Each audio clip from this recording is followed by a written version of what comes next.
In past reviews, you've heard me talk about Roald Dahl and his role in really defining the scope of children's literature today. But there is another children's author who, like Dahl, really defined what children's literature is and should be, and inspired a lot of today's children's authors. I am of course talking about Madeleine L'Engle, and today I will be looking at one of her classic pieces of children's literature, A Wrinkle in Time.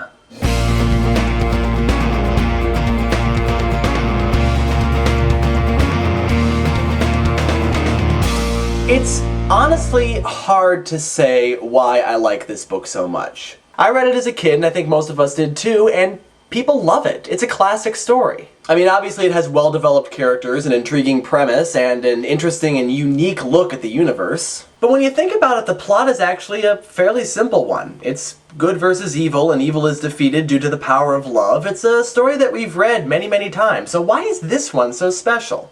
Well, there are three reasons, and I can't remember the first one. Excuse me a moment. First of all, just from a personal perspective, this book is a melding of two of my favorite literary genres, science fiction and fantasy. There are a lot of scientific concepts that are explored in this book, but there's also a lot of magical stuff, and a lot of stuff that just plain cannot be explained. In fact, the idea of a tesseract, which is basically the centerpiece for this novel, is an incredibly complicated one. And yet Madeleine L'Engle explains it in such a way that a 7-year-old boy reading this book for the first time can actually grasp it. And yet she doesn't make it overly complicated. She doesn't hammer out explanation after explanation just to show us how intelligent she is, and yes, I'm looking at you, Isaac Asimov. Things are explained only as far as they need to be, and they are still endlessly fascinating. And actually, it's the simplicity of the story that makes these complicated concepts so easy to grasp. We might not completely understand how a tesseract works, but we can grasp the idea of an evil cloud, okay? Another reason this book is so popular is the protagonist, Meg Murray.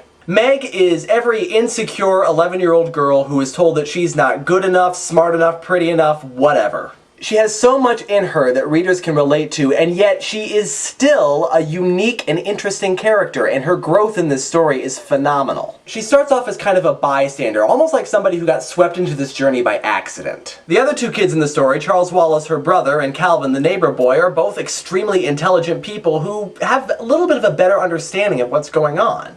And Meg doesn't, and we don't really understand why she's with them, because she's really just not on their level as far as her understanding is concerned. And then over time, her character grows and learns more, and at the end, she's the one to save the day, simply by being who she is, the one thing that everyone told her she should not be. Her hope is our hope, and her frustrations are our frustrations. And L'Engle manages to capture that balance between having a character be relatable and universal and still be interesting, which is a balance that a lot of authors don't manage. But probably the main reason why this story is so popular, and certainly the reason why I like it so much, is because it treats its audience like adults. Madeleine L'Engle does not sit down with the intent of writing a story for children. She sits down with the intent of writing a compelling and interesting story, and if children happen to like it, so much the better. Therefore, she doesn't dumb anything down. This story is smart. It has a lot of complicated concepts, of course. It has a lot of big vocabulary words,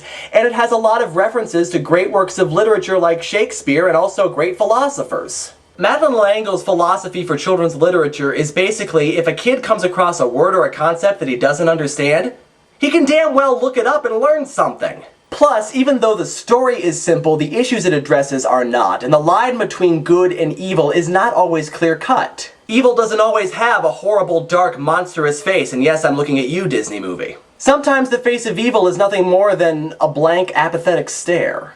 And sometimes evil looks completely benign, even friendly. And it also addresses issues like the true definition of freedom, the true definition of equality, and all these really complicated, thinky issues that you wouldn't think you'd find in a children's book. And there are also a lot of really dark moments in this story, like when Meg realizes that her father cannot fix everything. This is something that every kid goes through, learning that their parents are not infallible, that they are flawed human beings just like everybody else, and it can be a very traumatic time. And the story doesn't end with a huge, sweeping victory. We want Meg to defeat the antagonist, to drive back this evil cloud, and to free the people of this planet. But that's not what happens. Meg doesn't save the world, she just saves her brother, and that is victory enough for her.